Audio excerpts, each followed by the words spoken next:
Okay, mobs go up. Mobs go down eventually. There you go. And Raj goes smashy smashy and gets some XP. So welcome to today's episode, and what I'm going to be doing today is trying to get more diamonds, and what that means is getting some enchantments. I also need to get some XP and maybe even try to find a village. There is going to be a lot to do today. So the first thing I'm going to do is some stuff around the base, which will be planting some sugarcane, harvesting some pumpkins, breeding some cows so I can get some leather for books. I also want some item frames because I want to do some mapping, and just I need food in general, so just trying to breed as many pigs and sheep as possible. So what I want to do next is try to explore around. I haven't really gone in a boat yet. I don't know why there is foxes in the water. That doesn't seem normal. That seems odd. Oh, there's a village right there. That is a bonus. That's pretty close. At least I hope it's a village.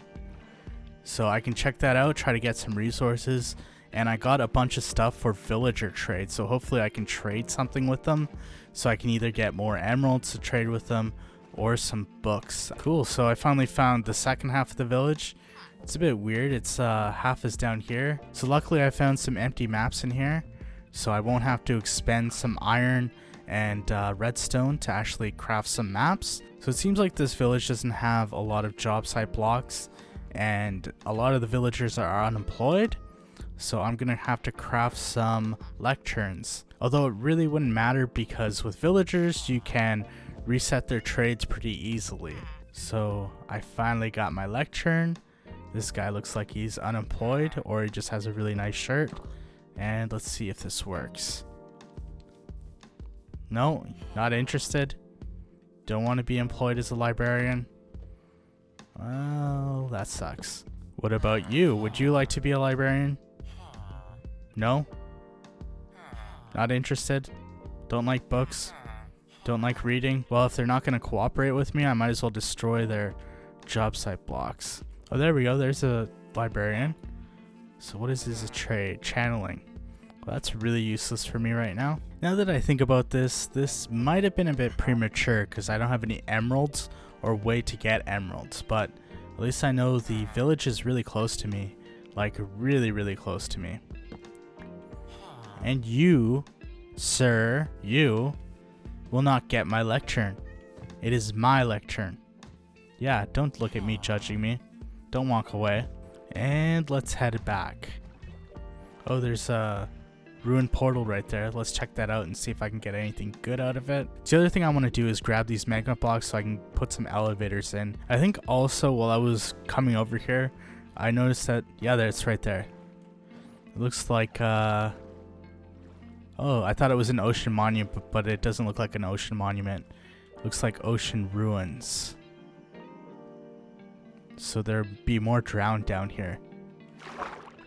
Let's just take a look. Yep, I heard a trident. I'm out. I got these maps from the villagers and I thought it'd be a good idea to map out this area just to get a general idea of it. So let's see what the first one looks like. That's pretty straightforward. So it looks like my base is on the edge of this map, so I can use that. So let's do the next one. And let's see what that looks like. Okay, so I only have 2 quadrants left of the 6 maps. So you can see, wow, that's a lot of ice and snow on there. Okay, and I am in my last quadrant that I'm going to map. And if you aren't familiar with mapping, it's pretty straightforward. Basically, you can just map an area. You can go outside of the boundaries of that and then do the next map like I'm doing right now. And you can see there's the map and this is the one next to it. I think that's the one next to that. So I am completely done mapping. And let's place the maps. So there's one, I believe that's there, and there. So you can see here is my base. There's some stony shores. There's plains right here, a forest. There's more mountains down here. You can see the, what kind of mountain is that? It's frozen peaks because it has packed ice, which is supposed to be glaciers. So you can see that, more forest. Part of that is taiga and more stony shore. So this isn't a huge area, but at least it gives me a bit of a reference of this area. I really find it disorienting at the beginning, just trying to get your bearings. Like, I don't know where's east, which way's west or north or south. I can't see the sun right now, so I am not sure what direction is what. So at least this helps, having a map. And we'll keep expanding this as we play and as I get more resources, because right now I don't have a lot of resources to do a lot of mapping right now. So I had to stand back here because the sound is too much for me, but it is time to get some leather. I think this should be enough to get some bookshelves and some extra books. Okay, let's go.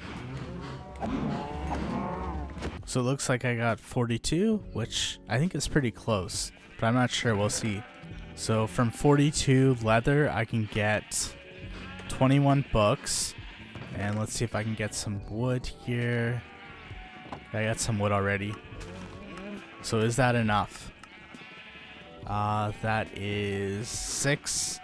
No, I still got to do a lot more, I guess. So the next thing is the enchantment. So I've been working a bit on the farm off screen and just trying to get some leather. It took me quite a while, but now I have enough stuff that I have 17 bookshelves, which is enough. You only need 16 to get to level 30. I'm currently at level 34 enchantment level, so at least I can get a couple enchantments. I have an enchanting table, I have lots of lapis, and I have a good amount of resources. So what I'm going to do is basically copy this kind of style for my house, and I'm going to build a little enchantment house that is right here on the corner. And I'm probably going to try to space it out a bit so it doesn't block this one. I was playing around with this, just trying to understand the dimensions, because I don't have silk touch, so if I place down bookshelves and I break them, that'll break the bookshelf. So I need to be precise until I get a silk touch pickaxe. So I think this works. I have barrels in the ground to store things. I have an anvil and a grindstone and another chest. And I can put my bookshelves in here. And I said it was 16 bookshelves, but it's actually 15 bookshelves. So I can put the bookshelves in, I can put the enchanting table in the middle, and I can build it around. So sometimes it's better to build the interior of a building before everything else, just so you can understand the dimensions of the stuff inside.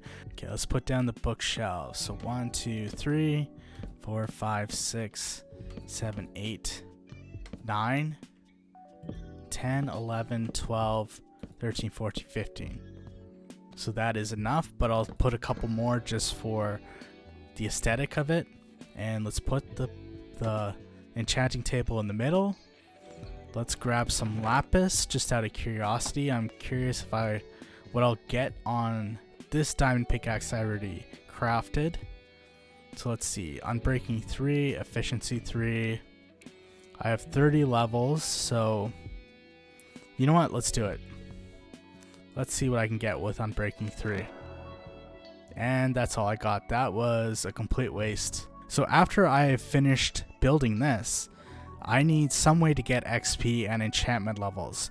So the next goal after this is going to be to find an Amethyst Geode so I can get some Amethyst shards, and then I'm going to build an XP grinder. So these guys keep following me around, so let's see if I can take them out.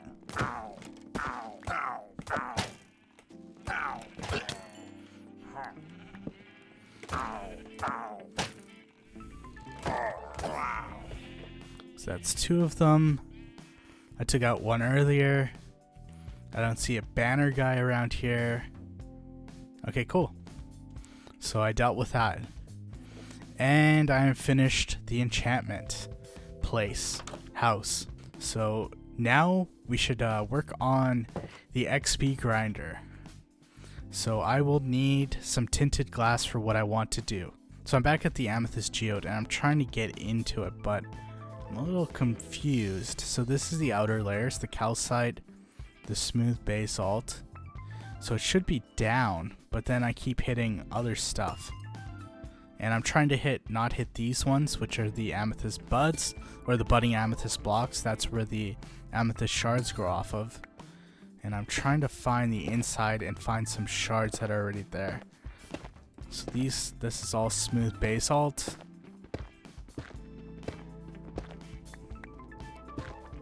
And okay, there's the inside. So I just want to grab these. I don't want to destroy the budding amethyst blocks. I want to get as many amethyst shards as possible. I'm probably gonna have to dig out this entire thing because it looks like it kind of generated in a weird way. So, well, I finally found the inside of the Amethyst Geode. What was that? Just on the top of it? Okay, that's weird. So let's check out this place. Gotta be careful. I don't want to die right away. Is there any mobs in there? Nope, doesn't look like it. And that's just nothing in there. Good. So not a lot of amethyst shards in here, but as I mine this out, it will probably grow a lot more, and I should have enough for the XP grinder. So I dug out the Amethyst Geode. It goes quite a bit down. I still need to organize it a bit so I can collect all the shards, but I'll show you what I got so far. And by the way, this took a ton of iron pickaxes, so rip to all the iron that I used up. And let me show you how much I have in this chest. So this is all the blocks I got from this. You see the blocks of amethyst, the smooth basalt, the calcite, and the amethyst shards. I only have 3 stacks. That isn't a lot. It takes 4 amethyst shards to get 2 tinted glass. Before I go on my voyage to look for sand, because as you can see there's not a lot of sand around here, so maybe I can find a beach or a desert nearby. So the first thing I'm going to do is grab that one. And you can see also I put a little thing, so it's kind of like a, what do you call those, like a trail map kind of thing with some fence posts on the side. And I have a bed right here, and it's about to set, so I won't go out yet. So one thing before I go out on my boat and explore is set up a nether portal. That way if I find a point that I want to get to, at least I have a nether portal that'll get me back to my base. So let's see where I end up. What biome? Okay, the Basalt Delta. That's not the greatest biome. There's the nether waste. What's over there?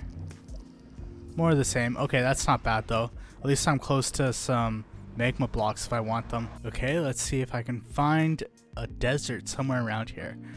So I got my boat, I got my coordinates written down, I have a bed with me. I also have a map so I can get back here. So let's try to explore the coast. I think most of everything around here is mostly stony shore from what I've seen, but let's try to stick to a coast and see if I can find either a desert or at least a good sized beach that I can get some sand from. I've been in my boat for quite a while. I could not find a desert, but I found this beach that has quite a bit of sand, so I think this will be good enough to mine. Oddly, it's next to an iceberg. Looks like I'm in a plains, so I think this is way too far away from my base to set up another portal. That would be about 300 blocks away in the nether. So I'll just grab the sand, get it in the boat, and go back to my base and not try to connect it into the nether.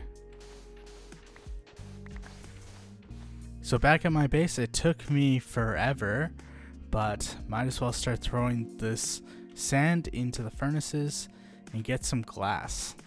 So I am here in a zombie dungeon, it looks like. You can see I've deactivated it with the torches on it, and it's not that far off from my actual cave that I explore. You can see the mine shaft I showed in the first episode. So what I'm going to do is dig this out and set up a XP grinder. So this might take a while. To finish the XP grinder, I need one thing, which is soul sand. If I am right now in a basalt delta, let's see if I can find soul sand nearby. So it looks like over here there might be some soul sand, so I just got to get over there, which might be tricky. Should I? Yeah, let's go for it. Okay, so I finally got some. Hopefully I won't get attacked from behind from something. So I probably should take a couple pieces just in case. Okay, now that I got the soul sand, I gotta get all the way back up there somehow. Let's see if I can do it without dying. Well, I guess that was easier than I expected. And here's my almost completed XP grinder. So you can see I put tinted glass in here. So the reason I put tinted glass in is because at least now I can see the mob spawner working, the mobs going up the elevator and then coming down, because before you couldn't really see it because you had to put solid blocks. So I definitely wanted to use tinted glass. I didn't want to use tinted glass on the whole thing, so that still blocks up there, but it definitely makes things a lot easier. So I dug this out. The mobs will spawn, they'll drop into water, they'll be filtered into there, go up the elevator, and then drop down, basically be softened so I can kill them here. So the only things I need to do are put the water in, and then make sure everything is set up on this end, and put a chest in there. But I think everything else is fine. I think I go a little bit overboard sometimes with the mining out spaces, as you can see here. But I wanted to make it easy to come in and out of this place. Okay, let's put the finishing touches on this. So pressure plate so mobs can't spawn on here, signs so the water won't overflow, and then I just had to place all the water here. Now to make this into water source blocks. So if you put water above and you want to make this all water source blocks, you just use kelp. Okay, so I placed all the water. Now I just had to put the soul sand in here. Okay, so everything's set. Now I just got to remove the torches.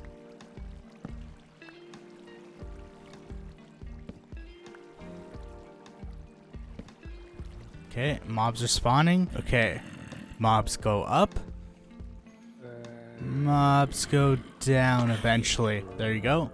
And Raj goes smashy smashy and gets some XP. So I have 36 levels now, and I think that's enough to get the tools. I'm going to do some other things just to boost my XP a bit, and then we can enchant some tools and armor. So here I am in my enchantment hut, and you can see that I have full diamond armor now. I have full diamond sword, tools. I have 2 pickaxes because I like a silk touch and a fortune, and I only have 38 levels, so I have to be very careful about what I enchant. So I'm breaking 3, probably won't do that. Fortune 3, definitely gonna do that. So that will take 3 levels. Let's see what I get. Only fortune, that's fine though. And then unbreaking 3, unbreaking 3, unbreaking 3. I'm seeing a theme here. Knockback 2, that isn't useful at all. Let's do with the axe. And I get efficiency 4, that's good. So let's see. Efficiency 4, definitely do that. And no unbreaking. Really not having much luck here. So I only have the other pickaxe left. Efficiency 3. So that'll be good for now. I'll just leave that as it is. But the next thing is I want to do something with the village and the villagers. So I got to prepare for that. It's going to take me a bit to gather some resources for what I'm planning on doing, which is get a mending book. So I'm here at the village. I've been clearing it out and working on some stuff. I was able to get a farmer villager that had the trade what I wanted, which was potatoes on the first level, and then it had pumpkins, which was about a 50% chance. So that was good. So I got some emeralds, and now what I'm trying to do is get a mending book trade. So if I can just get this guy to come here and change his profession. Come on, you're unemployed. Don't you want a job? Oh, this guy, okay. Channeling, which is not what I want, but is not a bad trade. So at the first level, they have a chance of an enchanted book trade, and it can be basically any trade except for soul speed. But basically what you want, there's an equal chance of each thing, so I want mending. So let's see, silk touch, that's pretty good, but not what I want. You know what I'm gonna do? Let's just take it. And then let's get another guy to get a mending trade. So at least I have silk touch, I can put that onto my pickaxe. So I have a fortune pickaxe and a silk touch pickaxe now. Let's see what trade. Mending, perfect. I don't have the... Do I have paper? Oh no, I gotta find my farmer guy that has the good trades. Is this him? Yeah, that's the guy. And do I have potatoes? Nope, I don't have enough potatoes. So let's see. Let's lock this in. Whew, that was good. So that was pretty quick. So now I have a mending and a silk touch guy. What I'm going to do is just stick around here, try to get more emeralds, because I have this chest of just pumpkins. And I was expecting it to be pretty quick, but it's actually been taking a while. Apparently there was only 4 villagers in the entire village when I got here, so I've been clearing out some space, adding more beds, adding some more houses. So, and basically moving stuff around so that the villagers can be easily traded with. But I got enough gear. I have 9 mending books, which I think is enough. And I'm just going to head back to my base and put this on all of my gear. So let's throw these enchantments on. So let's see. I don't think there's any point of putting it on some of this stuff right now. Definitely makes sense to put it on the axe. So that is only 2 enchantment levels. Let's see. Should I do that? I have 30 levels, so I might as well take the enchantment off of this. See if I can maybe get a better one. Let's see. Can I get a better pickaxe than before? Efficiency 4. That's definitely better. Efficiency 4. I guess that's fine. So efficiency. Actually, before we do that, we should do Silk Touch, Mending. That's 2 levels. Add that. So we have 3 enchantments on there. Might as well put Mending on there too. So the plan is to eventually get Unbreaking 2 and Efficiency from the villager trades. And I'm only going to do a little bit of villager trades set up right now. Eventually I plan on doing a bigger villager trading hall. But until then, I'm just going to do that kind of villager setup. So let's see, what else do I need? Put Mending on there. Won't put anything on there. And none of my armor has enchantments. So I think that was enough for today's episode. I think that was quite an eventful episode. I mean, I got diamond gear, I got enchantments, I built an XP grinder. So now I have the ability to get more enchantments and also to repair my armor with the Mending enchantment. So I think my plan for next episode has to do with these pumpkins and also that sugarcane back there. I'm going to build some automated farms because it's kind of a hassle right now to farm these pumpkins. So thank you guys for watching.